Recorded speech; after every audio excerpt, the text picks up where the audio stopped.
Welcome friends, your YouTube channel Babu allrounder. आइए देख लेते हैं मध्य प्रदेश पीएससी के द्वारा जो पेपर कराया गया उसका एनालिसिस कर लेते हैं, किस प्रकार से क्वेश्चन आए थे और क्या क्या उनके आंसर रहेंगे। जैसा कि आप देख सकते हैं आज 25 जुलाई है और जो पेपर होने वाला था वो हो चुका है। कई टाइम के बाद जो कि डिले हो रहा था, 2 बार जो डिले हुआ और फाइनली ये पेपर हो चुका है। तो आइए देख लेते हैं क्या पेपर थे। तो ये सेट ए है, इसके बारे में देख लेते हैं किस प्रकार से ये रहेगा। तो किस प्रकार से क्वेश्चन थे, क्वेश्चन सभी सेट में बराबर थे, सेम थे और इसको देख लेते हैं। तो जैसा कि देख लेते हैं, पहला प्रश्न था कि मध्य प्रदेश का जो पन्ना जिला है वो किसके लिए प्रसिद्ध है। तो हीरा, जैसा कि आप जानते हैं हीरा पाया जाता है। वहीं चंबल नहर किस सिंचाई परियोजना से संबंधित है। तो यमुना बेसिन में जाकर यमुना में मिल जाती हैं। जैसा कि आप जानते हैं यमुना में हमारी जो चंबल नदी निकलती है वो यमुना में यूपी में जाकर मिल जाती है, ठीक है, इटावा में। वहीं जवाहर सागर परियोजना जो थी वो चंबल नदी पर है। मध्य प्रदेश की प्रमुख फसल कौन सी है। तो इसमें सोयाबीन ऑप्शन ना देकर उन्होंने गेहूं दे दिया, तो गेहूं है, ठीक है। यहाँ पर कंफ्यूज होने की बात नहीं है कि गेहूं ही आएगा, क्योंकि अभी मध्य प्रदेश को 7वीं बार कृषि कर्मण अवार्ड गेहूं के क्षेत्र में भी मिला था अभी लेटेस्ट। तो कौन सी व्यापारिक फसल नहीं है, तो बाजरा व्यापारिक फसल नहीं है। वहीं जोड़ी मिलान का एक क्वेश्चन था, तो उसमें आपको पता करना था कि कौन जो हमारे भूतपूर्व और प्रेजेंट के जो मुख्यमंत्री और रहे हैं। इसमें मुख्यमंत्री लिख दिया गया है, एक्चुअली भारत के प्रधानमंत्री हैं, ठीक है। तो देख लीजिए आप मुख्यमंत्री और प्रधानमंत्री कहाँ से रहे थे। तो जैसे कि आप देख सकते हैं पीवी नरसिम्हा राव कहाँ के मुख्यमंत्री रहे थे और कहाँ ये प्रधानमंत्री भी रहे। तो इस प्रकार से इसको मिलाना था। तो जैसा कि आप देख सकते हैं मोरारजी देसाई बम्बई से थे, एच.डी. देवगौड़ा कर्नाटक और नरेंद्र मोदी गुजरात से। तो इसमें सभी में 3-3 ऑप्शन तो सेम दिया ही था, बस आपको कोई एक पता होना था, वो है एच.डी. देवगौड़ा।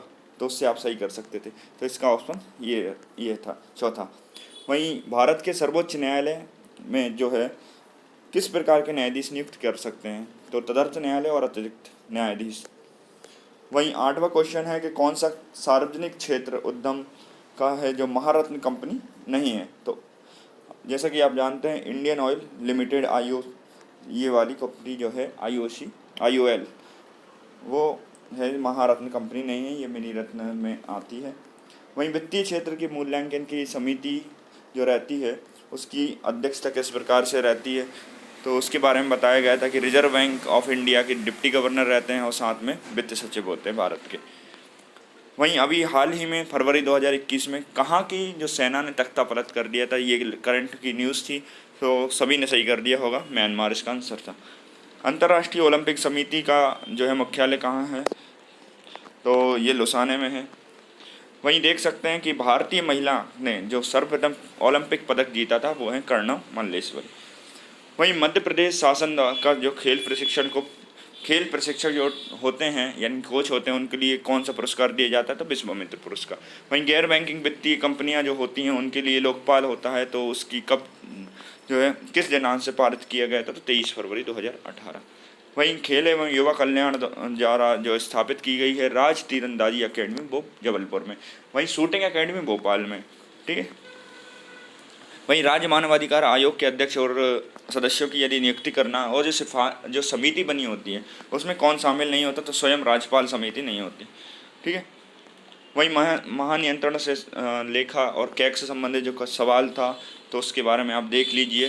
तो पहला तो सही था लेकिन दूसरा गलत था। वहीं हरित न्यायाधिकरण NGT से लेकर एक क्वेश्चन था कि यदि आपको NGT कोई निर्णय सुना देती है तो कितने दिनों के अंदर आपको सुप्रीम कोर्ट में अपील करनी है, तो ये 90 दिन था।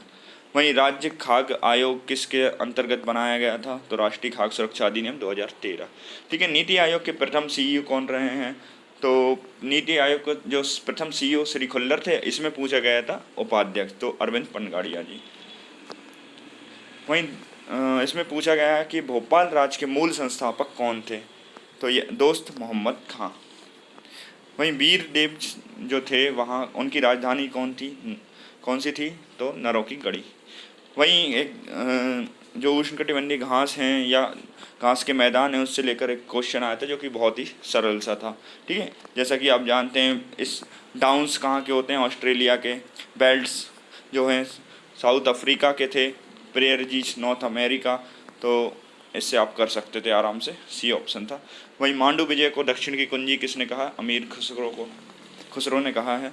तो भारत के किस राज्य में, ये तो आप लगा सकते थे, मध्य प्रदेश में सागौन के वृक्ष काफ़ी पाए जाते हैं। भीमबेटका की खोज किसने की थी? विष्णु पाकड़कर।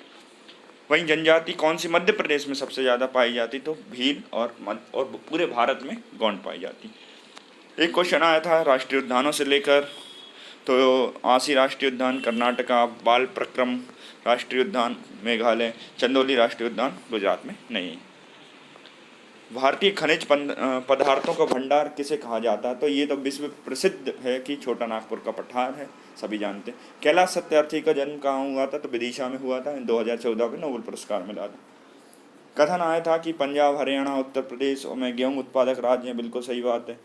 इसका जो है ऑप्शन भी दिए हुए थे कि इसका क्या रीजन था, तो रीजन भी सही था इसका। ठीक है, जैसा कि आप जानते हैं सोलर पावर प्लांट लगाया गया है रीवा में 750 मेगावाट का। ठीक है, उसके बारे में पूछा गया था, जिसमें 24% बिजली आप देंगे दिल्ली मेट्रो को, और ठीक है, और बाकी 76% एमपी के लिए यूज़ होगी। ठीक है, मिजोरम में स्थित फांगपुई राष्ट्रीय उद्यान को किस नाम से जाना जाता है? तो नीला पर्वत। वहीं फरवरी 2021 में प्रधानमंत्री द्वारा किस शताब्दी की जो है शताब्दी मनाई गई? तो दोस्तों इसका आंसर चोरी चोरा शताब्दी है ना। ठीक है, वहीं पद्म श्री जो अभी मिला है भूरी बाई को, वो चित्रकारी के क्षेत्र में मिला है। ठीक है, एक क्वेश्चन आया था कि निर्वाचन आयोग से रिलेटेड था कि निर्वाचन आयोग के जो आयुक्त होते हैं उनमें किस प्रकार से न्यायाधीश के वेतन के बराबर वेतन मिलता है। बिल्कुल सही बात है। इसका जो तीसरा ऑप्शन है, जैसे कि देख सकते हैं, एक चुनाव आयुक्त किसी भी समय, तो ये राष्ट्रपति को देते हैं उसको, है ना, तो इसमें ए ऑप्शन सही था। वहीं 2 या 2 से अधिक राज्यों के लिए संयुक्त पीएससी बनाना है, तो इसके लिए क्या उपाय हैं, उससे संबंधित क्वेश्चन था। तो जैसा कि आप देख सकते हैं दोनों कथन सही हैं। इसमें लिखा हुआ है कि उनको इस संबंध में क्या करार करना होगा कि हम कंबाइंड पीएससी चाहते हैं, तो इसके लिए एक जो है संसद नियम बना सकती है। ठीक है, भारत की संसद नियम बनाएगी। किसी प्रावधान में जो है मध्य प्रदेश लोक सेवा आयोग का गठन हुआ था, जैसा कि आप जानते हैं 1 नवंबर 1956 को एमपीपीएससी का गठन किया गया था। तो राज्य पुनर्गठन आयोग की जो धारा है 118 उसके 3 के तहत किया गया था। वहीं किस अनुसूची में जो राज्य से संबंधित विधान में निर्वाचन संबंधी प्रावधान दिए गए हैं? तो ये है सूची 1 प्रविष्टि 72। वहीं पूछा गया था कि कवि बाल वैरागी का वास्तविक नाम क्या था? तो नंदराम दास। और मध्य प्रदेश राज्य निर्वाचन आयोग का गठन 1 फरवरी 1994 को किया गया था। और वहीं राष्ट्रीय निर्वाचन आयोग की बात करें तो उसका गठन जो है किया गया था 25 जनवरी को। ठीक है, 1950। 7 सागर, 9 नारायण और 84 महादेव की परिक्रमा के बराबर कौन सा शहर है? तो उज्जैन। राजा भोज की किस कवि ने जैन धर्म अपना लिया? तो वो महिपाल। राष्ट्रीय विषाणु या वायरोलॉजी जो साइंस है वहाँ का इंस्टीट्यूट कहाँ है? पुणे में है। विश्व प्रसिद्ध सांची का प्राचीन नाम क्या था? काकनाथ। ठीक है, तो अभी हाल ही में भारत ने जो नीली अर्थव्यवस्था के लिए किससे प्रयास किए हैं सतत विकास के लिए? तो नॉर्वे था। टाट्यावील का वास्तविक नाम क्या था? टट्टिया। ठीक है, आम की कौन सी प्रजाति से सवाल पूछा गया था? तो ये इसका आंसर आम्रपाली था। वही जेनेटिक कोड की विशिष्टताएं हैं, तो उसका आंसर सभी होगा। ठीक है, राष्ट्रीय मिशन जननी सुरक्षा योजना का क्या था उद्देश्य? तो माता एवं शिशु की मृत्यु दर को कम करना। वहीं 19वीं शताब्दी में पूछा गया था कि भारतीय राष्ट्रवाद भ्रूणावस्था में है, तो ये आरसी मजूमदार और एस सेन का जो है कथन था। वहीं भारतीय रियासतों को मिलने वाली विशेष प्रीवी पर्स, जो प्रीवी पर्स होता क्या था, जो भी रियासतें थी हमारे देश में सम्मिलित हुई तो उनको कुछ पैसे दिए जाते थे, कुछ अमाउंट दिया जाता था सालाना, तो उसको है ना बंद कर दिया गया। इंदिरा गांधी जी ने ये काम किया था, इसलिए सभी रियासतें उनके खिलाफ हो गई थी। तो 1971 में ये किया गया था। 1857 में हुआ क्या कि लंदन से प्रकाशित होने वाले समाचार पत्र टाइम्स में, ठीक है, तो ये WHS रसल थे। वहीं किस संगठन ने व्योमित्र ये काफ़ी आप पढ़ा भी होगा, ये इसरो ने किया था। भारत की आत्मनिर्भर सामाजिक अर्थव्यवस्था के लिए भारत की ग्राम व्यवस्था छोटे छोटे गणतंत्र, तो ये चार्ल्स मैडकॉफ का कथन था। गार्टनर के अनुसार 4 चरण परिपक्वता मॉडल को क्रम से व्यवस्थित करना, तो इसका उत्तर था सूचना, सहभागिता, लेन देन पर और परिवर्तन।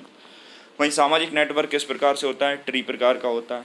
1956 के पुनर्गठन आयोग के तहत 14 राज्य और 6 संघीय क्षेत्र बनाए गए थे। ठीक है, आईपीवी प्रोटोकॉल में कितना आईपी होते हैं, तो कितनी बिट होती है उसमें, 128। ठीक है, ये तो बिल्कुल सरल सवाल था। इसमें आप आसानी से देख सकते थे एशिया का सबसे ऊंचा पर्वत माउंट एवरेस्ट है। ठीक है, तो ये इसमें माउंट एलब्रुस दिया था, तो आसानी से इसको पहचान सकते थे।